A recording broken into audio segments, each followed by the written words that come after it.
Hey guys, Chris Carter here. Welcome to my best video, whatever it is. So here we are. 2015 is done basically the time I'm filming this, and it's been a crazy year. We had so many good movies, some very poor, but we'll talk about those in another video. So without further ado, here are my top 10 best movies of 2010.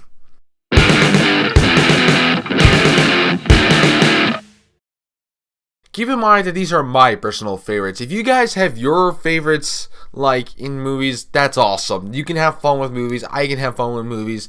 But these are just movies that I personally enjoyed personally. And since I've only done one movie review this year, it's kind of hard to tell what I feel about them. So I decided to make a list on how I feel about it. And also, these are not like reviews or anything. These are just like movies that I just like enjoyed. I could do a quick little statement on why I like them and why they're on this list. And here we go. Now, before I begin my list, I do have some honorable mentions. These are movies that I actually do like, but they're not really the best of 2015 in my opinion. One of the honorable mentions I actually liked this year was American Sniper. Most of the reason why it's not on this list is because it technically came out in 2014.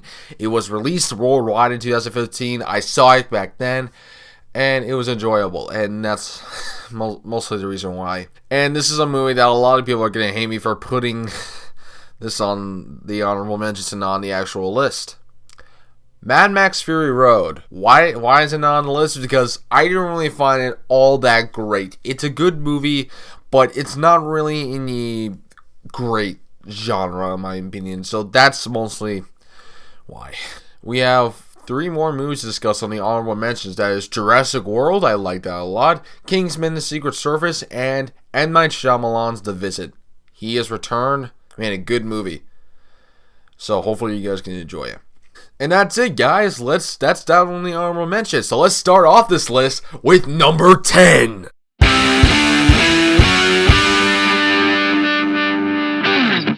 The Hateful Eight is the 8th film written and directed by Quentin Tarantino. It was one of those films that had like a mixture of genres. Comedy, western, whatever. I liked it a lot. The most of the reason why it's number 10 and not probably higher on this list for all of you Quentin Tarantino fans out there, mostly because I didn't really find that like in the 4 or 5 places, and I mostly found it at 10, not really in a great spot, mostly in like the 10th spot. Hey, at least it's on this list, so at least you have it that. And Samuel L. Jackson is, wow. There was a monologue in there, and I'm just like shocked and awe, because he was amazing there. Alright, so that's that. Let's go on to number 9.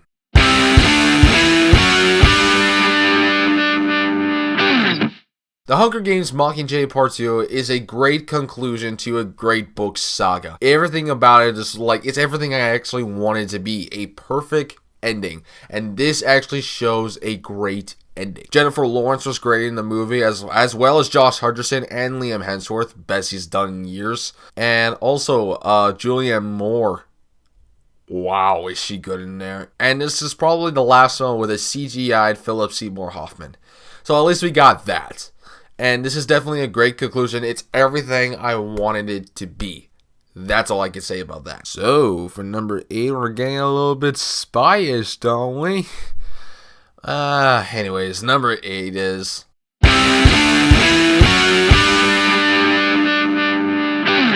Mission Impossible Rogue Nation is definitely a great Mission Impossible film. It's the 5th film in the franchise with great stunt work from Tom Cruise himself. Like, seriously, this guy's a genius. He's done a sequence involving a plane and underwater. Nearly drowned in that scene in particular, which was pretty good. And probably my favorite character in Mission Impossible is probably Rebecca Ferguson. Man, my gosh, she is great in there.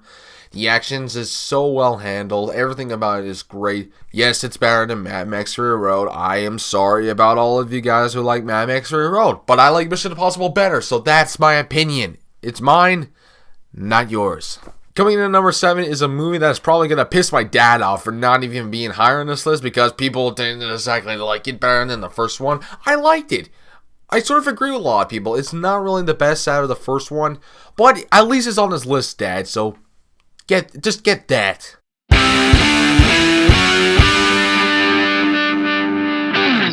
Avengers Age of Ultron is definitely a great Marvel Cinematic Universe film. It's not the best in my opinion. In my opinion, I think Captain America the Winter Soldier is better than this film. Nevertheless, it's still good. Everything about it's great. Joss Whedon did some amazing writing, amazing directing, and it's pretty incredible how he does it. Like, everything about this was awesome. And Ultron, probably one of my favorite villains I've ever seen. The action. Ironmonger and Hulk. What great action sequences. And that's really my opinion. So, you guys like dark things? Because for number 6, it's a very, very dark story.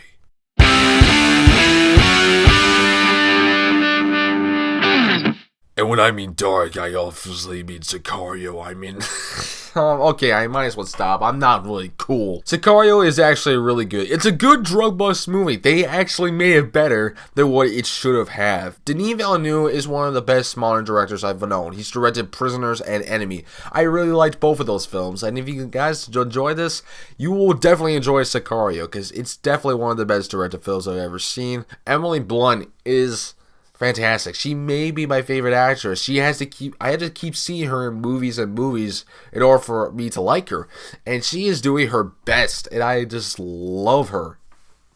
But Benicio del Toro, man, there's no competition with him. So if you guys want like a dark and entertaining movie, this is definitely your movie for you. Definitely check out Sicario. Coming in at number 5 is the one and only Man vs. Nature movie.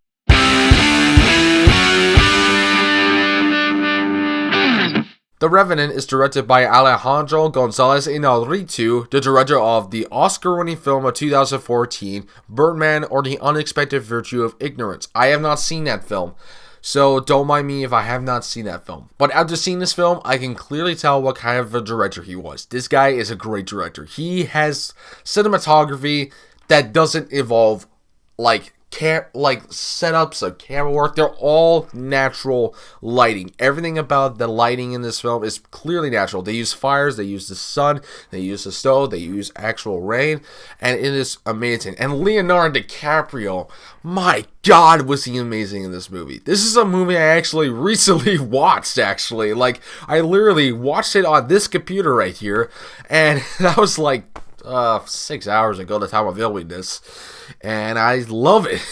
It's definitely one of the best films. Definitely check it out if you really enjoy it. Let's stick with the man versus nature element of the film. I go to number 4, the more futuristic man versus nature moment.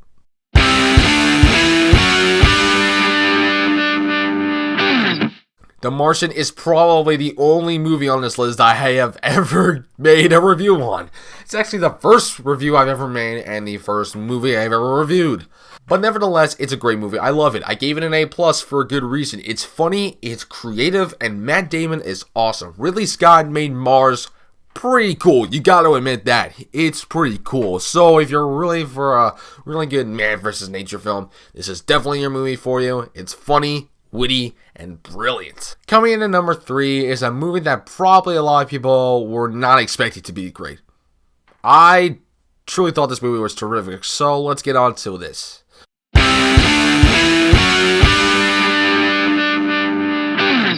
Ant-Man is a movie with Paul Rudd, and he shrinks like that. It's the ending to Marvel Cinematic Universe's Phase 2, which I clearly enjoy. It is better than Age of Ultron in my opinion. Not as better as Captain America the Winter Soldier, but still a fun and entertaining movie, and one of the best that 2015 has to offer. And there's one thing I'll say about this film is that Paul Rudd, man, my God, he's good. He's probably one of my favorite actors to this day. But I think the bright spot in this film is Michael Pena. My God, Michael Pena is hilarious in this film. If you guys want a fun, entertaining movie with great action, great CGI at least, and funny, witty comedy, this is definitely your movie for you. I strongly check out Ant-Man if you have not seen it. Now, before I get into the first 2 movies on my list, I want to point out that before these 2 movies came out, Ant-Man was originally number 1. It was going to be my number 1 favorite movie of 2015. But I saw both of these movies and I'm like, holy God, these movies truly blew me away. So without further ado, my second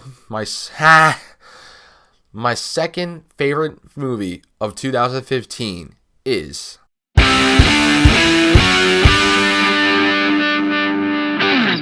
Creed is the 7th film of the Rocky franchise, and it truly blew me away. To be honest, for the Rocky fans out there, I only love the first one. All the other ones are great. Rocky 5 was not as good as I thought it would be. And Creed is probably my favorite of the franchise so far. It pushed Sylvester Stallone to his limits. It gave us a great performance we have not seen from him in years. You guys have to admit this. We have not seen a great Sylvester Stallone performance in years. So that was a good taste on my part. And Michael B. Jordan, my God, he is fantastic. I think he truly could be a great boxer.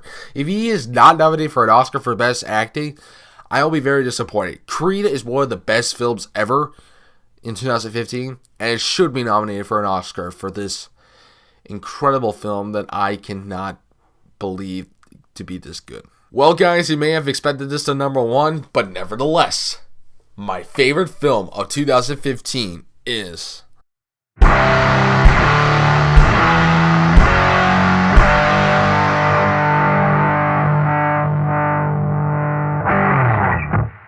Star Wars Episode 7: The Force Awakens. My God, is this movie good. It's truly... it's so great to see a good Star Wars film again. Much like Creed, it's the 7th film in the franchise, and this movie truly blew me away, just like Creed. It's one of those few movies where you're, like, scared. Like, we see the prequels, they're disappointing movies. They're not as good as the original trilogy, and the prequels were... We didn't want number 7 to be like the prequels, so... When we saw the 7th one in the franchise, The Force Awakens, we loved it. I loved it so much. Everything about this film just nailed right. Abrams is probably one of the greatest directors in the world, no doubt in my mind. He is definitely, truly a fantastic director. Like, my God, like Daisy Ridley, holy crap, she's unknown. She's never been in a movie her life, and this is her first role ever, and she is amazing. Kylo Ren, he's a great villain, I'll say that. But everything about it tying into the original trilogy and everything else was just so much fun to see, and I love it. It was so funny as well. And what's also great about Star Wars Episode 7: The Force Awakens is the fact that it could tie the original trilogy and the prequel fans together, and we can all play Star Wars. And that's truly one of the biggest things I love about this film. It is truly fantastic and definitely the best of 2015. Well, guys, I hope you enjoyed this video, and stay tuned for my worst movies of 2015. Hopefully you guys enjoyed that, and I hope you guys enjoyed this video. I will see you guys later, and happy 2015!